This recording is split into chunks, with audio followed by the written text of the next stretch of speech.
Nous sommes de retour à présent pour vous recevoir. C'est la catéchèse. Commençons par cette question. Bonjour ma radio et merci pour la catéchèse. Mon peuple meurt faute de connaissances.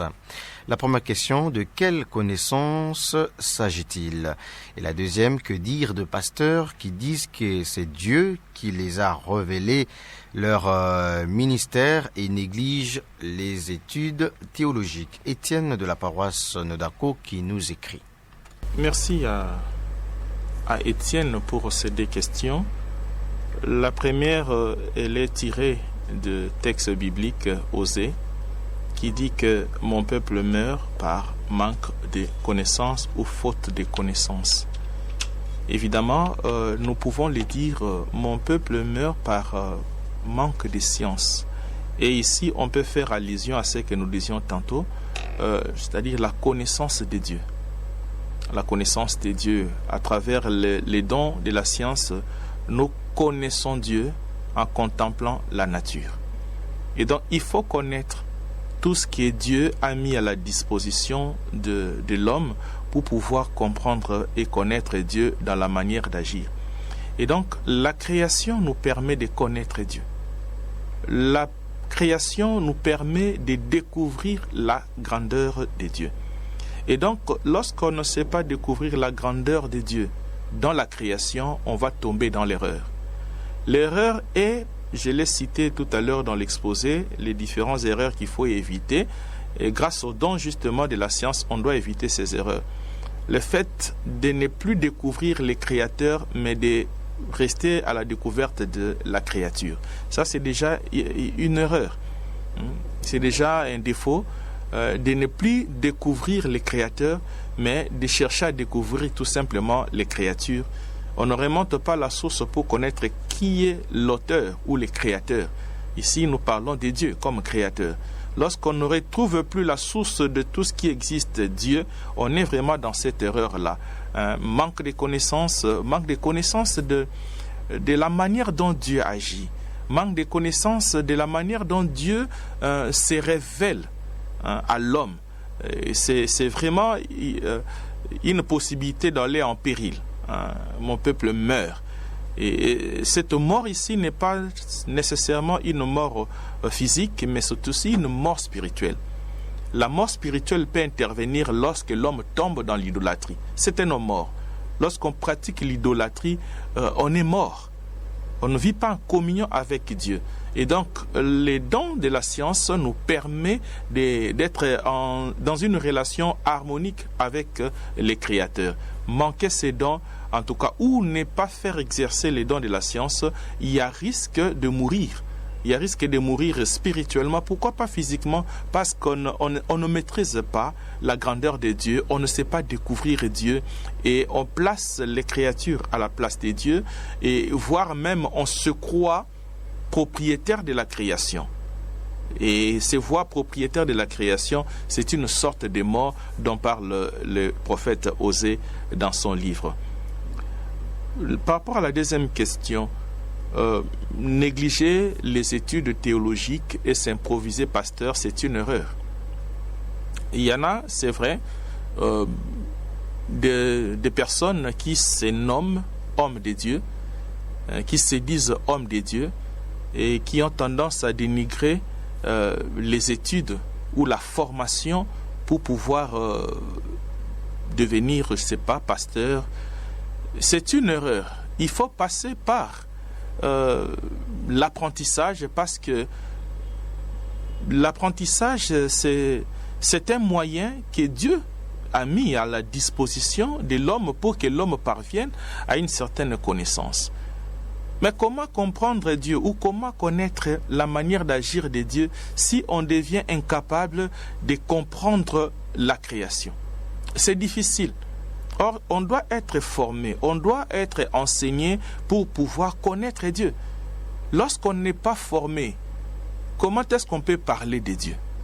On ne peut parler de Dieu, en tout cas de manière assez approfondie, lorsqu'on a une certaine base, on a une certaine formation. On peut prendre le cas de Jésus lui-même.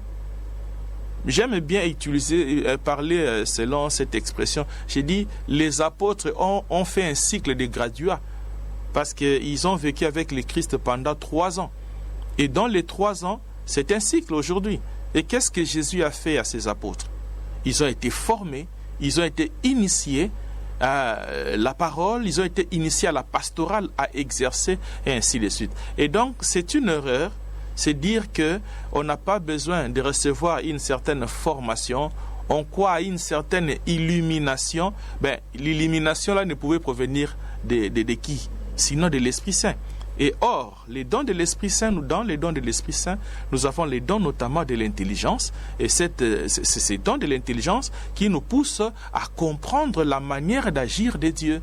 Et au moyen des dons de la science, l'Esprit nous aide à pouvoir découvrir la grandeur et la bonté de Dieu à travers les œuvres de la création. Et donc, c'est faire fausse route, dénigrer la formation théologique, et vous aurez suffisamment de lacunes, vous aurez à provision des lacunes pour parler de Dieu de manière pertinente, pour parler de la Bible de manière pertinente.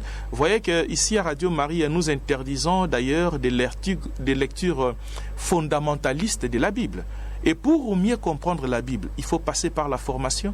On doit apprendre des clés de lecture, on doit apprendre des langues originaux, et tout cela, c'est pour que vous puissiez faire une très bonne interprétation de la parole de Dieu. Et donc, ne pas se laisser former, c'est faire fausse route, et c'est une erreur grave.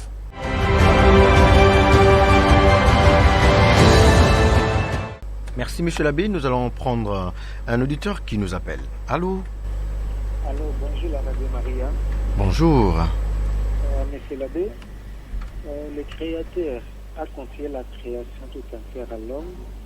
Par là, nous pouvons affirmer que tout le cosmos ou l'univers entier est confié à l'homme ou seulement la planète Terre. Merci et bonne journée à vous.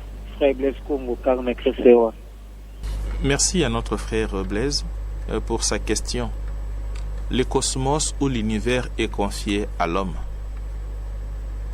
C'est vrai que nous voyons aujourd'hui, la science nous enseigne, il semble, je n'ai pas vérifié cela, qu'il se trouverait aussi des hommes dans certaines planètes. Mais nous savons que les hommes vivent dans la planète Terre. Nous sommes de la planète Terre. Les scientifiques sont allés jusqu'à Mars pour découvrir s'il y a la vie. Il y a des probabilités pour affirmer qu'il y a la vie dans telle planète ou telle autre. Et donc l'univers, c'est-à-dire quoi? Dans son ensemble, tout ce que Dieu a créé est donné à la disposition de l'homme. Même le soleil fait partie de l'univers. Ça sert à l'homme. La lune fait partie de l'univers. Tout ce qui est dans l'univers est déposé à la disposition de l'homme pour les biens de l'homme. Et c'est ainsi que l'homme est appelé à faire une bonne gestion de l'univers, une bonne gestion de tout ce qui l'entoure. Et voilà ce que nous pouvons dire par rapport à cette question. Donc l'homme est responsable de l'univers. Et quand on parle de l'univers, c'est tout ce qui entoure. Aujourd'hui, on voit déjà des voyages qui s'effectuent des planètes, de telle planète à telle autre, de tel astre à tel autre. Donc l'homme est là-dedans en train d'expédier, en train de découvrir davantage la grandeur de Dieu. Et ce n'est pas pour une manipulation de la création, mais pour une bonne gestion, parce que l'univers est créé pour l'homme, donné pour les biens de l'homme.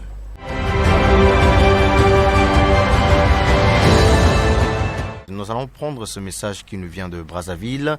Bonjour monsieur l'abbé, bonjour Joël, et merci de nous arroser de ces bons enseignements qui nous nourrissent utilement. Alors monsieur l'abbé, quel parallélisme peut-on établir entre ce que l'on appelle la science infuse et le fameux sixième sens? La deuxième question, est-ce que la science infuse et l'émanation du Saint-Esprit? Voilà donc les questions de Jean-Claude Nkodia. Merci à notre auditeur de Brazzaville, Nkodia. Nous profitons pour saluer tous les auditeurs de Brazzaville. Je ne sais pas si notre auditeur, qu'est-ce qu'il veut dire par la science infuse? Ce qui est infuse en nous est naturel. Ce qui infuse en nous est naturel, alors que les dons de la science dont nous parlons dans cette catéchèse, c'est quelque chose qu'on reçoit, une faveur qu'on reçoit de par les baptêmes et confirmée dans les sacrements de la confirmation. Et donc, la science infuse en nous, je peux considérer cela comme étant ce que nous avions dit tout à l'heure là, la science naturelle ou la connaissance humaine. La connaissance humaine, c'est cette capacité de l'homme de connaître la réalité qui l'entoure. Et la capacité de connaître la réalité qui l'entoure, ça peut passer par des recherches, ça peut passer par l'apprentissage et ainsi de suite. Et donc, on peut avoir déjà l'homme créé à l'image et à la ressemblance de Dieu. Il a déjà en lui quelques marques qui viennent de Dieu, notamment la connaissance humaine ou encore l'intelligence naturelle. Et donc, à partir de là, on peut aussi atteindre certaines connaissances de la vie. Le sixième sens, bon, il y a dans les domaines où on peut parler de l'intuition, cette possibilité de pouvoir comprendre davantage. Un sixième sens, dans la communauté bilingue à Mwinda, on parle même de la sagesse du corps, autrement appelé sixième sens. C'est-à-dire cette intuition assez élevée.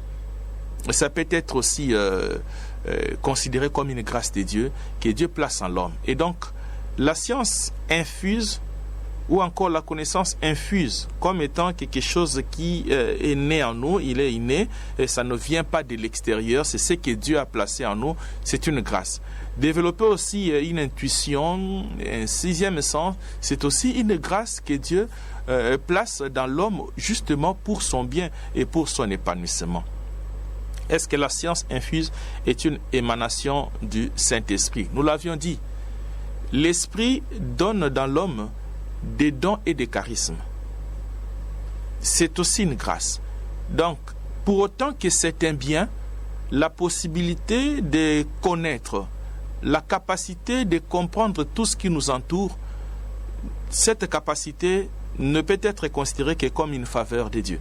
Alors, comme faveur, on ne peut affirmer cela qu'une science infuse, une connaissance infuse en nous ne peut provenir que de Dieu. Pour autant que c'est un bien, ne peut provenir que de Dieu. Et quand nous parlons de Dieu, le Saint-Esprit est Dieu, donc la conséquence est logique.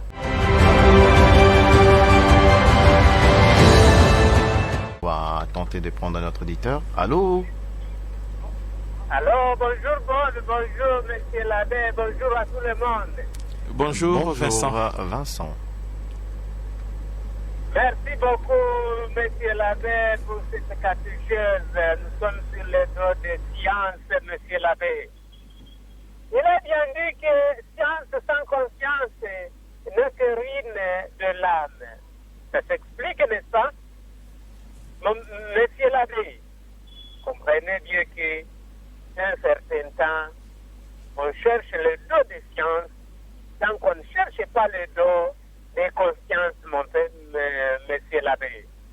C'est très compliqué. Au moment qu'on a ce dos-là, ça serait accompagné de la conscience, que souvent quelques-uns manquent, monsieur l'abbé.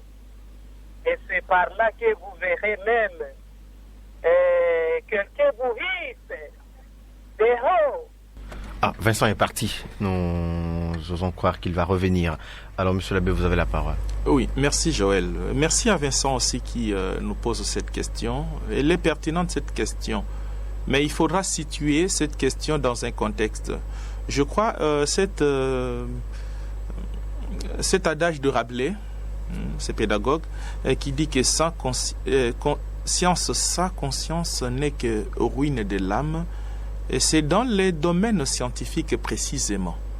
Dans les domaines scientifiques, c'est-à-dire cette connaissance scientifique, lorsque elle n'est pas accompagnée d'une dose de conscience, on risque de détruire, on risque de faire le mal. Exemple, au moyen de cette connaissance scientifique, l'homme crée une bombe qu'on qualifierait ou qu'on appellerait la bombe atomique. On sait ce que la bombe atomique a fait dans l'histoire de l'humanité. Et donc, si le créateur ou encore l'inventeur de cette bombe avait placé sa conscience dans sa connaissance, dans sa science, il n'inventerait pas cette bombe parce que ça décimait beaucoup de vies humaines.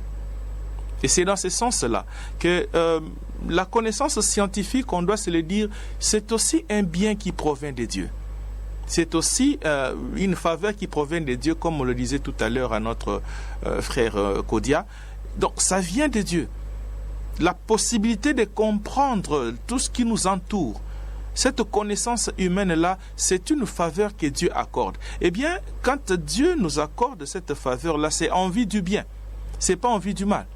Et pour que la connaissance acquise, notamment scientifique, soit un bon escient, soit pour les biens de l'humanité, et cette connaissance doit être accompagnée de la conscience. C'est-à-dire, je dois travailler pour le bien et non pour le mal. Et donc, cette affirmation est valable, dire que science sans conscience n'est que ruine de l'âme, c'est dans le sens que lorsque nous ne faisons pas bon escient ce que Dieu a placé en nous comme capacité de connaître ce qui nous entoure, on arriverait à décimer l'humanité. Donc c'est ça, il faut faire bon usage de ce que Dieu nous a donné. Et même par rapport à la science comme don de l'esprit, ça nous permet d'éviter les erreurs, notamment de l'idolâtrie. Lorsque l'homme ne se donne pas la conscience de comprendre que les créatures ne sont pas des créateurs, et c'est à ce moment-là qu'il va éviter l'idolâtrie. Mais quand cette conscience ne travaille pas, tu considères un homme, un être humain comme Dieu, c'est alors qu'on tombe dans l'idolâtrie. Que ce soit science dans le domaine scientifique, la connaissance dans le domaine scientifique, que ce soit la science comme don de Dieu, tout cela doit concourir au bien, parce que ça vient de Dieu, c'est une faveur que Dieu accorde à sa créature. Merci.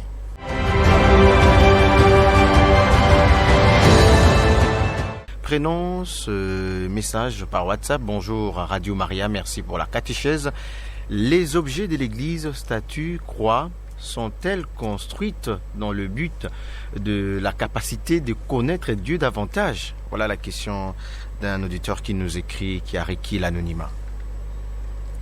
Merci à notre auditeur qui nous pose cette question. Et effectivement, tout ce qu'il y a comme image, statue, ça nous permet de pouvoir connaître Dieu. Tout ce qu'il y a comme image, comme statue, c'est dans un but pédagogique que l'Église nous aide à prier au moyen de toutes ces images. Dans un but pédagogique, parce que Dieu lui-même a utilisé les images, Dieu lui-même utilise les images pour se révéler. Et la grande image que Dieu a utilisée pour se révéler à l'homme, c'est Jésus. Et Jésus est appelé l'icône du Père, l'image du Père. C'est ainsi qu'il va affirmer à Philippe, celui qui m'a vu, a vu le Père. Donc Jésus, c'est l'icône du Père, c'est déjà l'image du Père.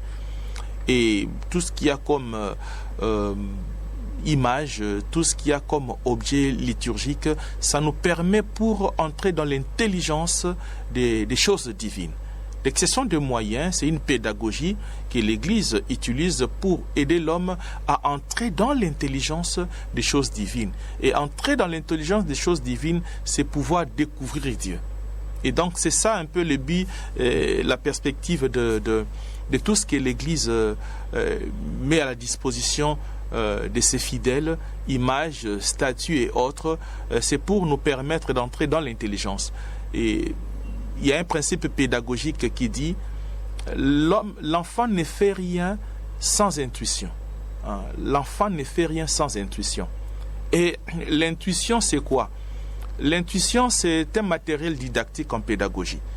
Donc, pour que l'enfant comprenne mieux ce qui lui est enseigné, il faut un matériel didactique.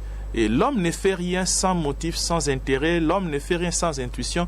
Donc, il faudra utiliser certains outils, certains matériels pour aider l'enfant à parvenir à une connaissance.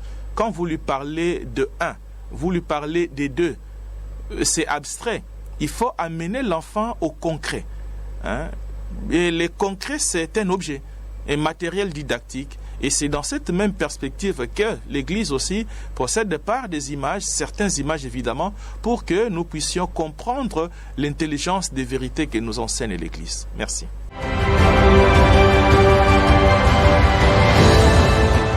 Merci, Monsieur l'abbé. Nous allons prendre cet auditeur qui nous envoie un message audio.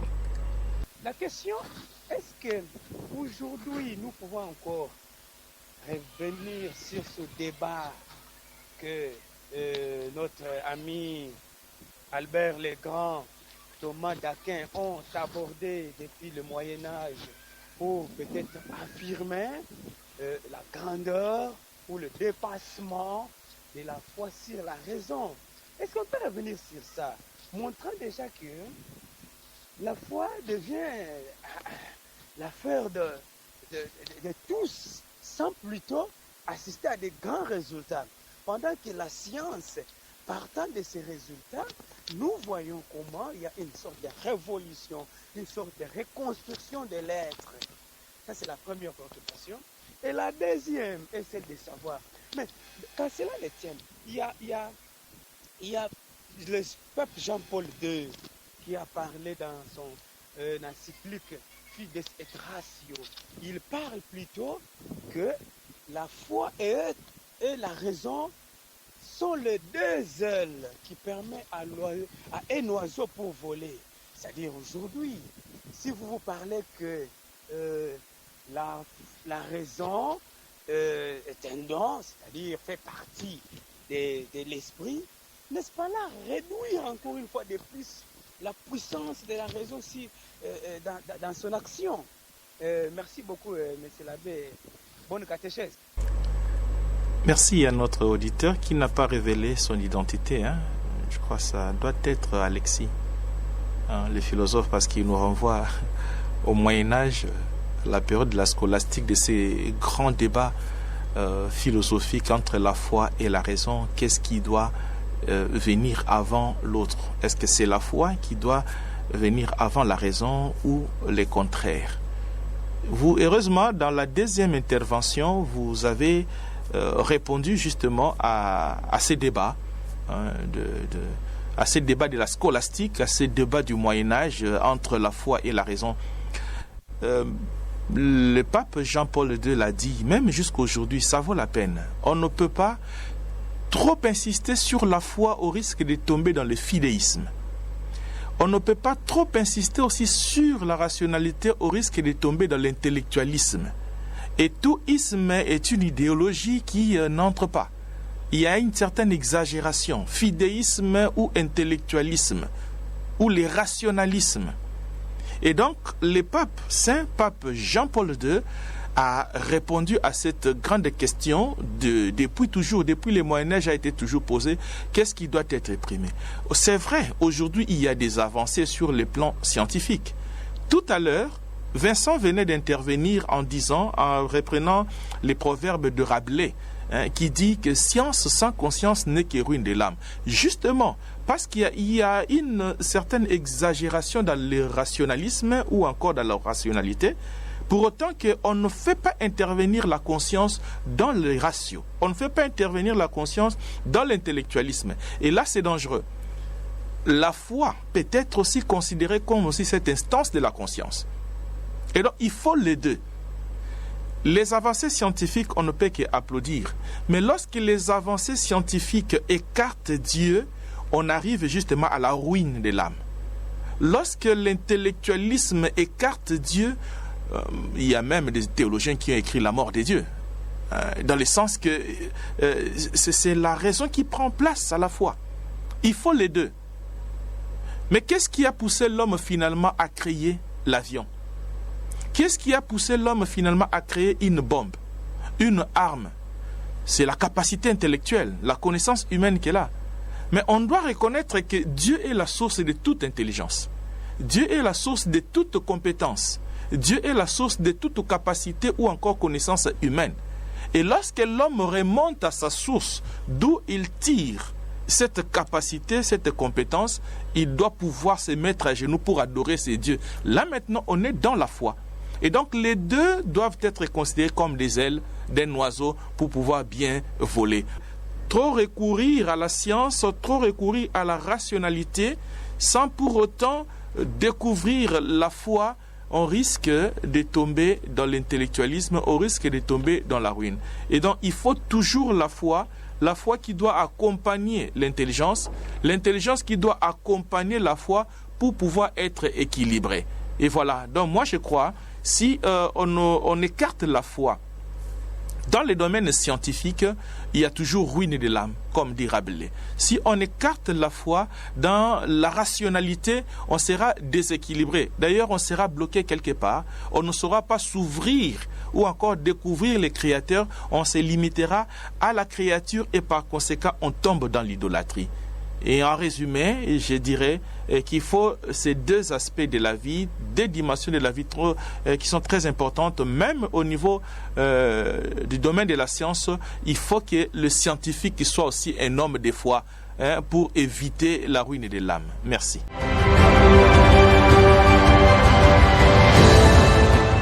Merci, Monsieur l'abbé. Alors, nous prenons cette question. Bonjour, Monsieur l'abbé. Bonjour, Joël. Une préoccupation, Monsieur l'abbé. Que pensez-vous de nos hommes scientifiques qui manipulent la création, surtout dans les domaines de la médecine moderne, pour faire différentes modifications génétiques, comme nous les remarquons de nos jours? C'est aussi un don de la connaissance. Voilà, c'est Pierre depuis Saint-Joseph qui nous écrit. Merci à Pierre pour cette question, une très bonne question. C'est le fruit de la connaissance humaine. C'est le fruit de la connaissance humaine. Dans la morale, il y a ce qu'on appelle l'éthique. La morale et l'éthique semblent être pareilles, mais il y a une différence. La morale, on est sur les plans des principes, tandis que dans l'éthique, on est sur les plans de la pratique. La morale est beaucoup plus théorique, tandis que l'éthique est beaucoup plus pratique. Et lorsque on analyse, il faut vraiment faire intervenir l'éthique. Là, on voit des normes, des limites. Dans tout développement scientifique, il faut qu'il y ait des limites. Quand il n'y a pas de limites, il y a des exagérations.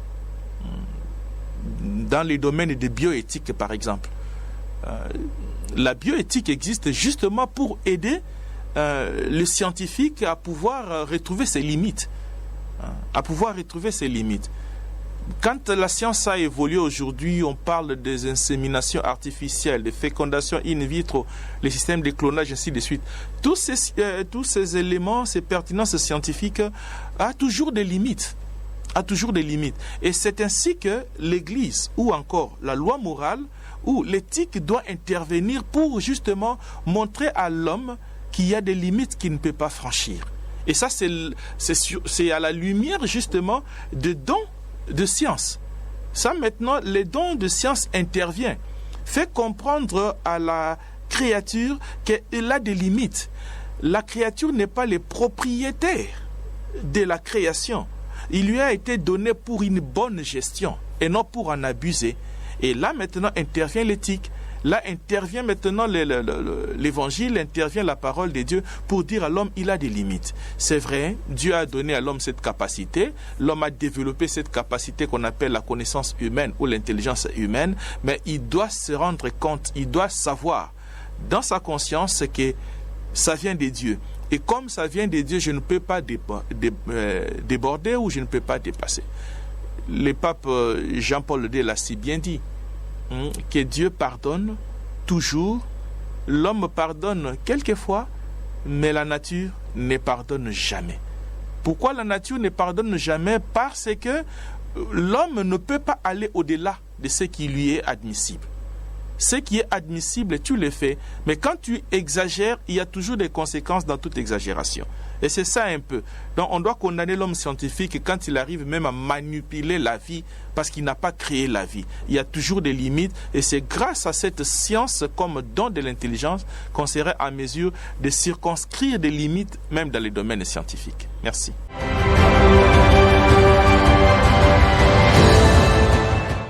Merci, Monsieur l'abbé. Nous prenons une autre question sur notre compte WhatsApp. Bonjour Joël, Bonjour, monsieur l'abbé, et merci pour cette très belle catéchèse. Voici ma première question. Quel est le langage scientifique de la science divine? Ma deuxième question. Quel est le fondement philosophique de la science divine? Et pour terminer, est-ce que la science divine est de l'ordre psychologique, moral ou plutôt de l'ordre spirituel? Et elle atterrit où dans l'homme, cette science? Elle atterrit dans son âme, dans sa psychologie ou dans son psychique? Est-ce qu'on peut épurer, pour terminer enfin, est-ce qu'on peut épurer des questions à poser à la science divine? Et sinon, donc cette science est une science tout à fait infinie que l'homme n'épuisera jamais le contenu. Merci, monsieur l'abbé, pour le match, je m'arrête là.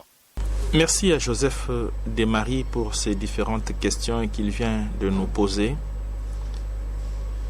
Le langage scientifique de la science. J'ai bien retenu sa question. Quel est le langage scientifique de la science divine, comme il est dit? Je ne sais pas le langage scientifique de la science divine. Ce que je peux dire de la science divine, c'est les dons. La science divine, c'est les dons de l'esprit. La science divine dans le sens que la science comme don de l'esprit, et l'esprit est Dieu, ça vient de Dieu. Et que fait la science divine? La science divine ou encore les dons de l'esprit nous aident à découvrir la grandeur de Dieu à travers la création. Et c'est grâce à la théologie que nous découvrons davantage la grandeur de Dieu. La théologie nous amène à découvrir Dieu, un discours sur Dieu, qui est Dieu, qu'est-ce qu'il fait, comment il s'est révélé à l'humanité, ainsi de suite. Et donc, grâce à la théologie, et que nous apprenons davantage ou nous développons davantage ces dons de la science que nous avons. C'est ainsi qu'il est vraiment impérieux de pouvoir suivre une formation, de passer par une formation théologique pour pouvoir parler de Dieu. C'est très important. Il y avait une question fondement philosophique de la science divine. Tout ce que Dieu révèle à l'homme, il est bon pour lui. Tout ce que Dieu a placé à l'homme, c'est bien pour lui.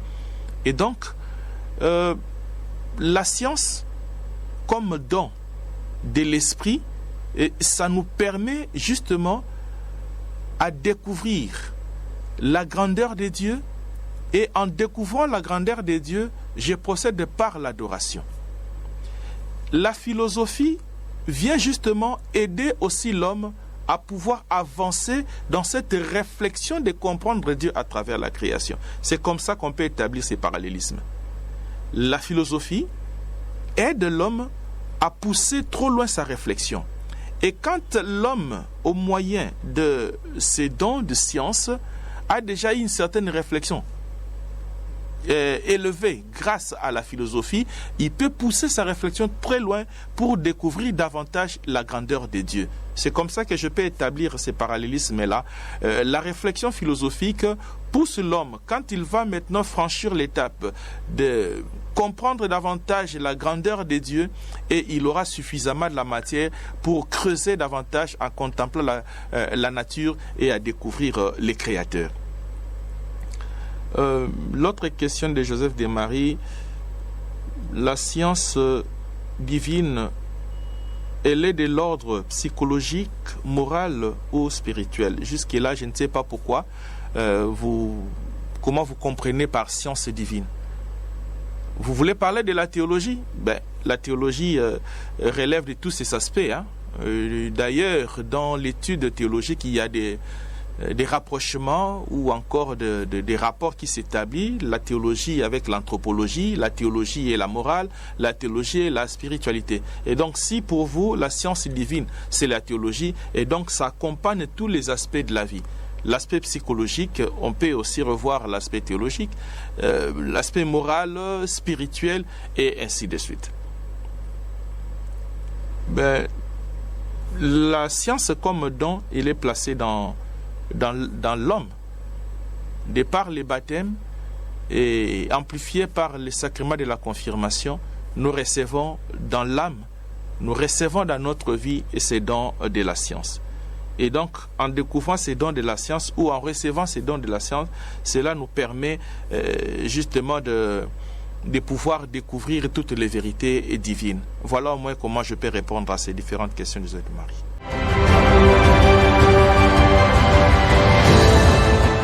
Voilà, merci beaucoup Monsieur l'abbé. Nous voici à la fin de cette première partie de la catéchèse, la version française. Alors, pour terminer, que retenir du don de la science, 5e don de l'Esprit? Les dons de la science nous est donné par l'Esprit Saint pour que nous puissions découvrir la grandeur de Dieu, la beauté de Dieu en contemplant la création. Et donc, par les biais des dons de la science, l'homme soigne la création, l'homme protège la création. Donc c'est grâce à ces dons de l'esprit que nous sommes appelés à protéger la création. C'est grâce à ces dons de l'esprit qui est la science que nous sommes appelés à louer Dieu, à remercier Dieu, donc à faire de notre vie une perpétuelle attitude de reconnaissance vis-à-vis de ces dieux-là. C'est grâce à ces dons de l'esprit que nous disons nous sommes une merveille devant Dieu, et donc notre vie ne serait qu'action de grâce vis-à-vis de ces dieux-là qui est le Créateur, et nous serons dans cette attitude d'action de grâce parce que nous sommes les créatures. Avec tout ce qui nous entoure, nous devons les considérer comme une faveur que Dieu accorde à l'humanité. Voilà ce qu'on peut retenir de ce 5e don de l'esprit, à savoir la science ou la connaissance. Merci, Monsieur l'abbé, d'avoir répondu à nos questions. Merci pour les enseignements du jour. Merci également à vous, très chers auditeurs et auditrices de Radio Maria, vous qui nous avez suivis à Goma, à Bukavu.